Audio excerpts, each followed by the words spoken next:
Hi there, Robin here, and in this video we're going to be talking about this right here, which is the Pyle PLCD43MRB. It's also available in black.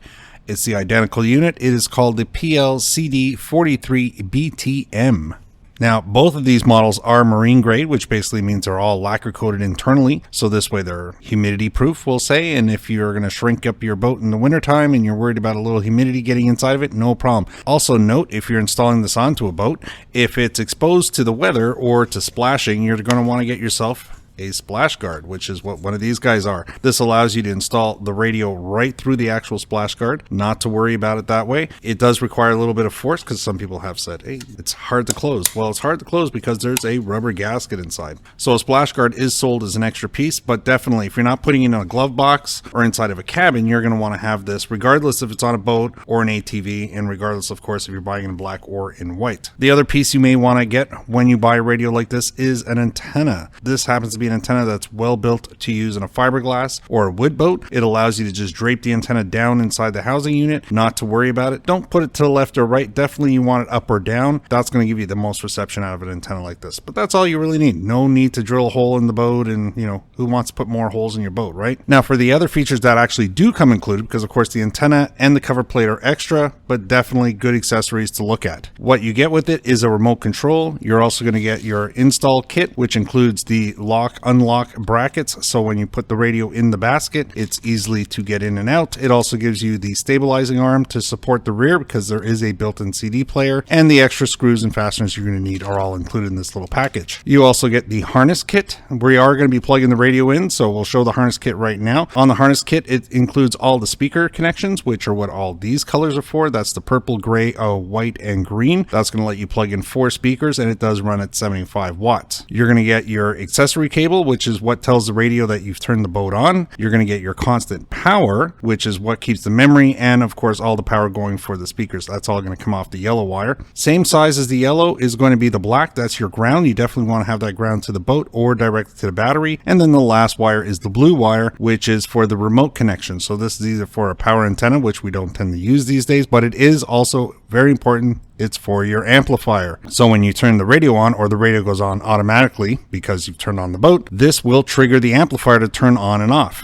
So very important wire. With everything we've talked about when it comes to the actual colors and what the wires do, the nice part is this has been generic for the last 40-50 years. So the colors on the radio that you may currently have on the boat should all match up, no problem. Now you also get 2 extra pieces in the box, which are going to be a whole bunch of little rubber caps. You get 5 of them in total. One of them is going to be on the radio already. This is to cover that little 3.5 auxiliary, but they give you another 4 of them in the box to put all your stuff on. So if you lose one, you just keep grabbing another one, I guess. They also include the remote control. The remote control carries a few more features on it compared to what you actually see on the unit. This allows you more direct access, so you don't always have to go into the menu to do all the functions. There are 2 black discs that are in with the instruction manual and all the other accessories, but they're not actually described in what to do with it. But I figured it out. These are to cover up 2 holes that you're about to make. On the top of the unit, because there's a CD player, there's what they call transport screws. These are screws designed to hold the carriage in place, so this way after it's been manufactured and gets shipped halfway around the world,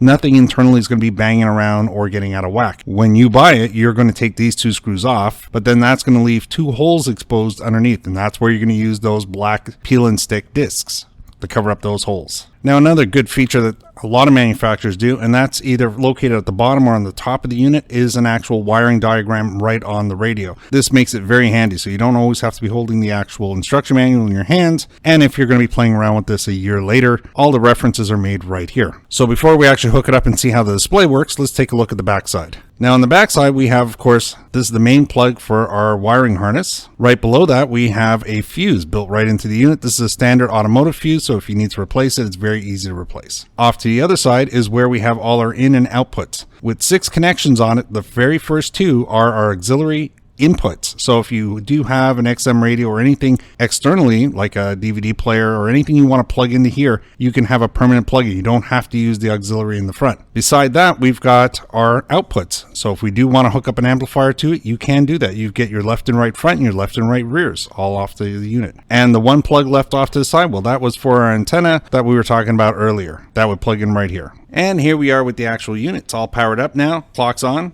Turn on the actual unit. All we need to do is press the mode button. That's going to bring it up. Of course, starts with the welcome screen and goes straight to the radio. You can choose 3 FM modes plus 2 AM modes.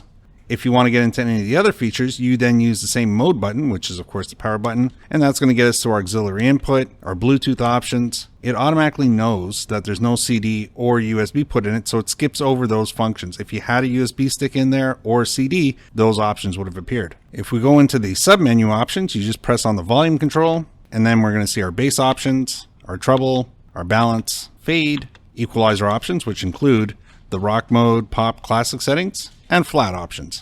Our loudness option, so if you want to give it a little extra kick at lower volumes, you can turn that on or off, your choice. Local and distance for your radio settings, and then you have your stereo and mono options. And that brings us right back to our volume. On the outside, we've noticed that we've got some nice lit up back blue LED options on it, which really glow. And then we've got our previous and our next options located to the two sides. At the bottom, we also notice that we have our being able to pick up a phone call or hang up a call because we have a built-in microphone. So this does act as a full Bluetooth speakerphone. 2 extra buttons off to the side, automatic music search, which allows you to go through all the stations quickly and easily if you're constantly losing power on the unit. And then you have your preset equalization, so you don't have to use the submenu to get to those functions. On the bottom is where they line up the presets for your radio stations and your quick access buttons for your play, pause, repeat, random play, and skip plus minus 10 on the actual playlist. Behind the little door is our USB slot. Behind the little plug is our 3.5. And as I was mentioning earlier, it does come with remote control. So there is a little tab on the bottom of it, and if you want to check to make sure it works, just point it towards your actual phone.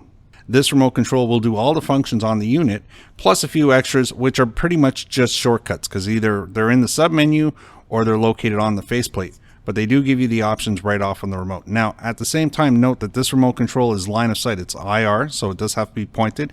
It will go through the splash guard if you get the Pyle with the frosted smoked window. But outside of that, it's very easy. When you get it, you just pull a little tab out of the bottom, and then you can do things like turn up and down the volume just by holding it towards the unit. It also, like I said, has all the other features located right on the unit. Don't lose it, because if you lose it, you'll probably have to buy a new one. And the battery inside of it is just a CR2025. And there you go. That covers all the features on the unit.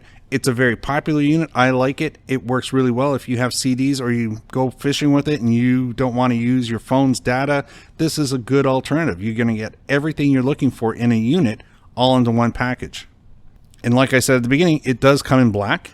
The model number is slightly different, but it's the identical unit. So if you prefer your unit to be in black, no worries. Just get the PLCD43BTM and you'll be getting this one in black. And also take note, the display is very bright here, which it is actually very bright. But if you're using this on a boat and it's in a very sunny spot on the boat, it's going to be hard to fight the sun. The sun is very bright as well. So some people say this does not look really good on a sunny day. And to be honest, I don't think any LCD display is going to look really good on a sunny day. So pre-plan where you're going to be positioning this. Same thing, make sure you have enough room if you decide to get the splash guard, that you have room for both the splash guard and the actual unit. And so there we go. I hope this video was helpful in your buying decision today. Maybe we'll see you in the next video. Like I say, thanks for watching and bye for now.